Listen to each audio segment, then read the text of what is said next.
Baiklah, di sini saya akan menjelaskan poin yang pertama, yaitu poin A tentang manajemen personalia. Apa itu manajemen personalia? Manajemen personalia itu identik dengan supervisi pendidikan, yaitu meningkatkan sumber daya manusia di sekolah. Di sini tentu arahnya kepada kinerja seorang guru dalam melaksanakan proses pembelajaran. Selanjutnya poin B yaitu perencanaan personil. Perencanaan personil yaitu merencanakan kebutuhan personalia di sekolah dalam upaya untuk mengidentifikasi tenaga pendidikan dan bagaimana mengembangkan pendidikan yang sudah ada. Tenaga pendidikan yang sudah ada. Baiklah, saya akan melanjutkan materi tentang pengadaan personil.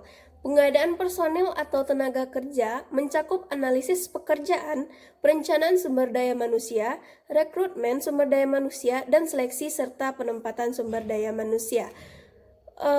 Pengadaan personil ini berfungsi untuk aktivitas personalia dalam memperoleh tenaga kerja sesuai dengan kebutuhan atau jumlah dan mutu untuk mencapai tujuan organisasi. Penentuan sumber daya manusia yang dibutuhkan disesuaikan dengan tugas-tugas yang tertera pada analisis pekerjaan yang sudah ditentukan sebelumnya. Seperti A, perencanaan personalia atau tenaga pendidik. Perencanaan merupakan kegiatan melihat masa depan dalam hal menentukan kebijakan, prioritas, biaya, dan aktivitas dengan mempertimbangkan kenyataan-kenyataan yang ada. B. Analisis pekerjaan. Ini merupakan proses mempelajari dan mengumpulkan informasi yang berhubungan dengan operasi dan tanggung jawab suatu pekerjaan tertentu. C. Yaitu penarikan tenaga pendidik atau rekrutmen. Setelah dapat menentukan kebutuhan sumber daya manusia, maka langkah berikutnya dilakukan penarikan tenaga kerja. Penarikan tenaga kerja ini merupakan proses pencarian calon karyawan yang memenuhi syarat dalam jumlah dan jenis yang dibutuhkan. D. Seleksi tenaga pendidik. Seleksi atau selection adalah proses penilaian dari sekelompok pelamar, orang atau orang-orang yang paling memenuhi kriteria seleksi untuk posisi yang tersedia berdasarkan kondisi yang ada saat ini yang dilakukan oleh lembaga atau perusahaan. E. Yaitu penempatan tenaga pendidik. Penempatan atau placement berkaitan dengan penyesuaian kemampuan dan bakat seseorang dengan pekerjaan yang akan dikerjakannya. Suatu tugas manajer yang paling penting untuk menempatkan orang sesuai dengan pekerjaan yang tepat. Nanti akan melanjutkan materi pada poin D mengenai pemanfaatan, pembinaan, dan pengembangan personil. Yang pertama yaitu perencanaan karir, di mana serangkaian pekerjaan yang dilakukan oleh seseorang dalam hidupnya untuk mencapai karir yang ingin dicapainya. Untuk mencapai karir tersebut, maka seseorang menetapkan langkah-langkah yang harus dilakukan dengan pekerjaan tersebut. Yang kedua yaitu pengembangan karir. Berbagai pendekatan yang dilakukan organisasi untuk meningkatkan kemampuan seseorang atas suatu pekerjaan sehingga mempermudah seseorang untuk mencapai sasaran karir. Aktivitas ini berkaitan dengan kualifikasi dan pengalaman-pengalaman yang dimiliki individu untuk kepentingan organisasi dan juga kepentingan karyawan.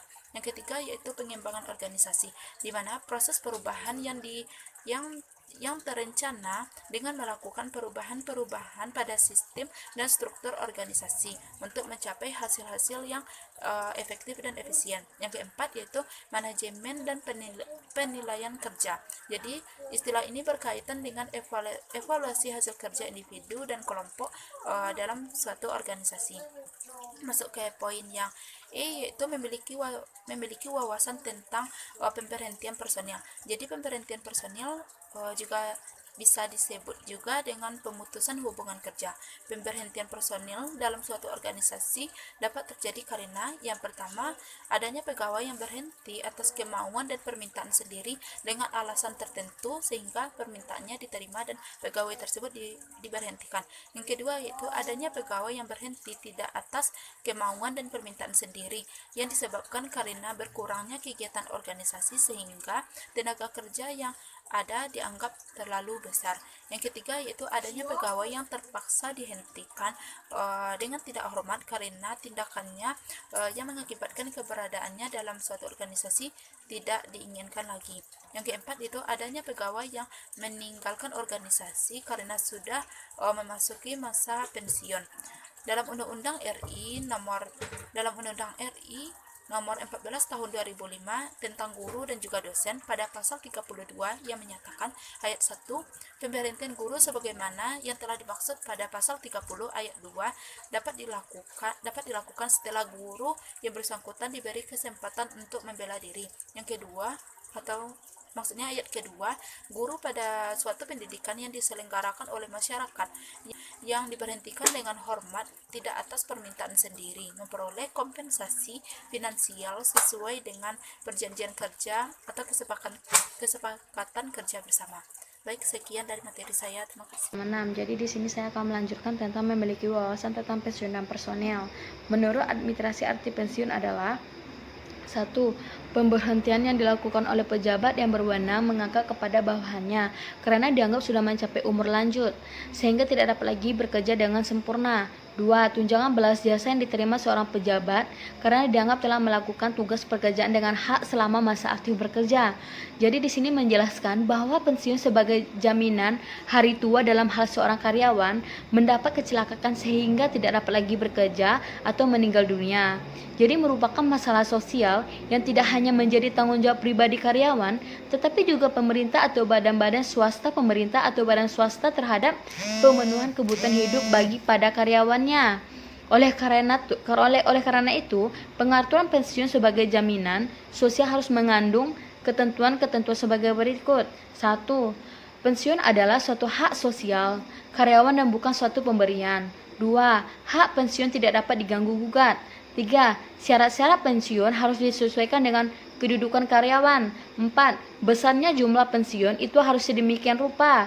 Jadi sini perencanaan program pensiun yang benar tidak hanya mengurangi intervensi pengelolaan pegawai, tapi juga berdampak pada kekuatan moral pegawai dan keunggulan proses rekrutmen. Secara umum terdapat sistem yaitu ada 2, yaitu pembayaran langsung dan diberikan sekaligus dan mengikuti sistem asuransi dan diberikan secara berjangka. Jadi di sini ada istilah pensiun. Jadi menurut istilah pensiun pada umumnya diartikan sebagai bantuan atau uang anugerah kepada bekas pegawai yang telah bertahun-tahun bekerja pada dinas pemerintah. Pada penjajahan Jepang, pensiun disebut juga sebagai Oyokin, yaitu program pensiun yang merupakan bagian dari program kesejahteraan tersebut adalah merupakan segala bentuk manfaat yang diberikan oleh pemberi kerja kepada karyawannya dengan tujuan agar karyawannya berserta keluarganya tidak mendapatkan kesulitan keuangan. Jadi sewaktu-waktu penghasilan karyawan yang bersangkutan berhasil karena tidak mampu lagi bekerja atau telah lanjut usia atau meninggal dunia. Baiklah, saya akan melanjutkan materi yaitu tentang peranan guru dalam pengadministrasian personalia. Dalam hubungannya dengan pengadministrasian, guru dapat berperan sebagai berikut. Yang pertama, sebagai pengambilan inisiatif, pengarah, dan penilaian kegiatan-kegiatan pendidikan. Yang kedua, sebagai wakil masyarakat. Yang ketiga, sebagai orang yang mewariskan pengetahuan kepada generasi muda. Yang keempat, sebagai penegak disiplin. Yang kelima yaitu sebagai pelaksana administrasi pendidikan. Yang keenam sebagai pemimpin generasi muda. Yang ketujuh sebagai penerjemah kepada masyarakat. Sedangkan di dalam bidang pengadministrasian personalia bidang guru terdapat beberapa tugas guru, yaitu yang pertama untuk membangkitkan semangat guru-guru dan pegawai tata usaha dalam mengerjakan tugasnya dengan baik. Yang kedua, untuk mengembangkan, mencari dan menggunakan metode dalam pengajaran. Yang ketiga, mengembangkan kerjasama yang baik antara guru, murid, dan pegawai tata usaha. Yang keempat, menilai hasil pengajaran. Yang kelima, untuk mempertinggi mutu dan pengetahuan guru.